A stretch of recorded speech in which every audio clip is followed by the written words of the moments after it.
جی تو ہمارا جو یہ سلسلہ چل رہا ہے کہ خدا کون ہے، بھگوان، ایشور، گاڈ کون ہے، کریٹر کس نے دنیا بنائی، اس پر ہم سائنس سے، مذہب سے، دھرم سے ریلیٹڈ اردو اور ہندی میں یہ ویڈیو بنا رہے ہیں ود ڈیو ریسپیکٹ. ہم کسی ریلیجن کی ڈس ریسپیکٹ نہیں کر رہے، اور یہ ویڈیو جو ہے ہم کسی سبسکرپشن یا مانیٹائزیشن یا پیسے کمانے کے لیے نہیں کر رہے. آپ کو پسند آئے تو دیکھیں، نہ پسند آئے تو کمنٹ ضرور کیجیے.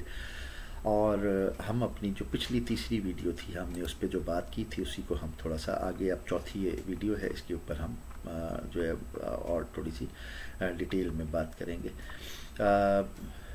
دیکھیں جی، کارل جنگ کا جو نظریہ ہم نے پہلے بتایا، اس کے اوپر ہم نے بات کی. پھر اب ہم آگے جائیں گے اور اسی کا جو نظریہ تھا اس پر بات کریں گے کہ وہ اس کا کارل جنگ کا جو کہ ماہر نفسیات تھا، سائیکالوجی اور اس کا بہت اچھا سائنٹسٹ تھا، اس نے کچھ باتیں کی ہیں، تو اس پر ہم اب بات کریں گے. کارل جنگ کا نظریہ، مشہور ماہر نفسیات کارل جنگ نے کہا کہ انسان کا ذہن صرف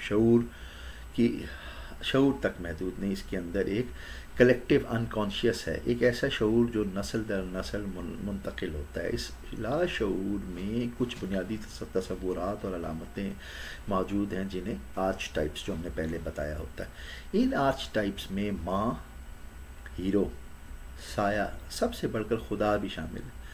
جنگ کے نزدیک جب ہم خدا کی بات کرتے ہیں تو یہ ہمارے اندر کی ایک گہری علامت ہے، ایک نفسیاتی حقیقت ہے جو ہمیں معنی دیتی ہے. اب اس کی مثال ہے کہ کارل جنگ ایک مریضہ کا قصہ سناتا ہے جو خواب میں ایک روشن ہستی کو دیکھتی ہے جو اسے ایک سنہری پیالہ تھماتا ہے. کارل جنگ کہتا ہے کہ یہ صرف خواب نہیں بلکہ خدا کے آرچ ٹائپ کی علامت ہے. انسان اندرونی طور پر اپنی تکمیل اور مقصد کی تلاش میں رہتا ہے، اور یہی تلاش خدا کے تصور کو جنم دیتی ہے. اس میں اسلامک پوائنٹ آف ویو یہ ہے کہ اسلام بھی اس بات کو تسلیم کرتا ہے کہ انسان کی فطرت میں خدا کا تصور رکھا گیا ہے. قرآن کہتا ہے کہ اللہ کی فطرت ہے جس پر اس نے لوگوں کو پیدا کیا. سورہ روم ہے، یہ اللہ کی فطرت پر پیدا کیا، یعنی خدا کا شعور بیرونی دلائل سے پہلے اندرونی فطرت میں موجود ہے. اب یہ ہیروز کی جرنی کیا ہے اور کہانیاں کیا ہیں؟ کارل جنگ کہتا ہے کہ تمام کہانیاں، خواہ وہ قدیم اساطیر ہوں یا آج کی فلمیں، ایک ہی ڈھانچے پر بنی ہیں. ہیروز جرنی، ہیرو ایک بڑے مقصد کے لیے نکلتا ہے، مشکلات جھیلتا ہے، اپنے سائے کا سامنا کرتا ہے اور آخر میں بدل کر لوٹتا ہے. یہی سفر دراصل انسانی زندگی کا استعارہ ہے. جب ہم یہ کہانیاں جو ہے، یہ کہکشاؤں کی اور یہ چیزیں سنتے ہیں تو ہمیں اپنی زندگی کی ایک جھلک نظر آتی ہے. خدا کا تصور بھی اسی سفر کا ایک لازمی حصہ ہے، ایک رہنمائی ہے، ایک منزل ہے. اسلامی اس میں فلسفہ کیا ہے کہ رسول اللہ صلی اللہ علیہ وسلم نے فرمایا کہ ہر بچہ فطرت پر پیدا ہوتا ہے، پھر اس کے والدین اسے یہودی یا نصرانی یا مجوسی بنا دیتے ہیں. جب حدیث اس بات کی گواہی دیتی ہے کہ انسان کے اندر ایک بنیادی ہیرو جرنی ہے جو فطرتاً خدا کی طرف مائل ہے. اب ہم بات کرتے ہیں انر گاڈ اور ریلیجیس پریکٹسز کیا ہے. کارل جنگ کہتا ہے کہ جب لوگ مسجد، چرچ یا مندر میں پریئر کرتے ہیں، عبادت کرتے ہیں، پوجا کرتے ہیں، تو وہ دراصل اپنے اندر آرچ ٹائپ سے جڑے ہوتے ہیں. عبادات اور رسومات انسان کو اپنے لاشعور کے اس حصے سے ملاتی ہیں جہاں خدا کا تصور موجود ہے. اب اس میں اسلامی نقطہ یہ ہے کہ اسلام میں عبادت کو صرف ظاہری عمل نہیں بلکہ روح کی بیداری کہا گیا ہے. کہ قرآن کہتا ہے کہ نماز برائی اور بے حیائی سے روکتی ہے. سورہ العنکبوت جو ہے اس میں یہ ہے، یعنی کہ عبادت انسان کے اندر آرچ ٹائپ کو حقیقت میں بدل دیتی ہے، اسے اخلاق اور مقصد عطا کرتی ہے. اب ہم بات کر لیتے ہیں سائنس ورسز بلیور کے، سائنٹسٹ ورسز بلیورز کے. سائنس کیا سوچتی ہے اور جو یقین رکھتے ہیں بلیورز کیا ہے. کارل جنگ کہتا ہے کہ یہاں تک کہ سائنسدان بھی اس آرچ ٹائپ سے بچ نہیں سکتے. اگر وہ خدا کو نہیں مانتے تو پھر ان کی تلاش کسی الٹیمیٹ ٹروتھ یا الٹیمیٹ نالج کے گرد گھومتی ہے. آپ یہ دیکھیں کہ سائنٹسٹ کی کوئی لڑائی نہیں ہے خدا کو نہ مانے، اس کی کوئی ضد نہیں ہے، لیکن وہ کسی الٹیمیٹ ٹروتھ، وہ کسی جگہ پہنچنا چاہ رہا ہے. اس کا جو سفر ہے سائنسدان کا، اس میں ہم جو لوگ مذہبی لوگ ہوتے ہیں وہ برا مان جاتے ہیں کہ وہ تلاش کی، وہ کہتے ہیں ہم نے تو ڈھونڈا ہوا ہے. مذہب والے، ریلیجن والے لوگ کہتے ہیں ہم نے تو ڈھونڈا ہوا ہے. سائنس کہتی ہے تم نے ڈھونڈا ہوا تو دکھاؤ، ایویڈنس دو. That is the issue. Science کی کوئی لڑائی نہیں ہے ریلیجن کے ساتھ، لیکن سائنس کی آج یہ جو ترقی ہے دنیا میں، جہاز ہے، کمپیوٹر ہے، موبائل فون ہے، یہ سب سائنسدان بنا رہے ہیں نا. تو ٹھیک ہے، وہ اگین ریلیجن کہے گا کہ گاڈ نے اس کو مائنڈ دیا، اس سے بنایا، ٹھیک ہے.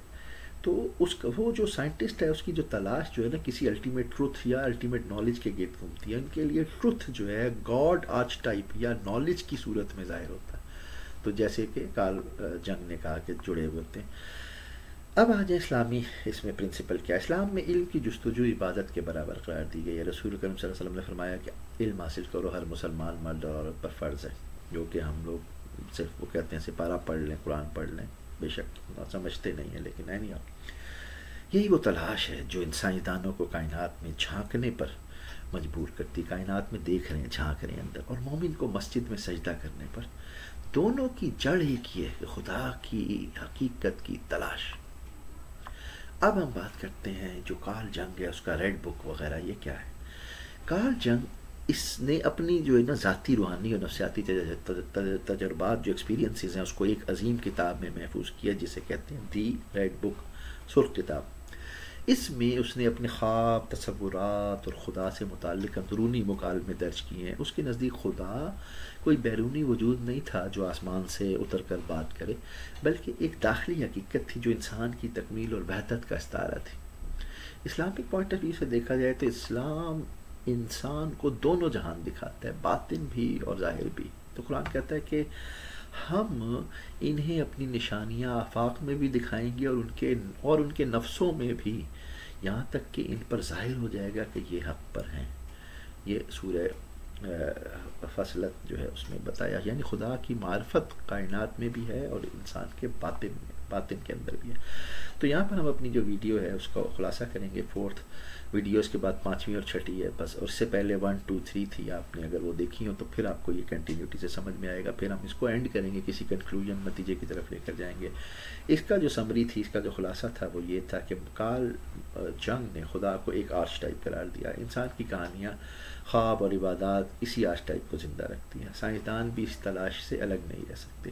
ان کے لیے خدا جو ہے ایک الٹیمیٹ نالج ہے. اسلام نے اسے فطرت اور باطن اور آفاق کی نشانیاں کہا ہے. ہم اپنے اگلے حصے میں جو ہے، جو اس کا 5واں حصہ ہوگا، اس میں اب مزید بات کریں گے. ہم اسپائنوزا اور آئنسٹائن کی تھوڑی سی بات، کاسموس اور کارل سیگن کی بات کریں گے.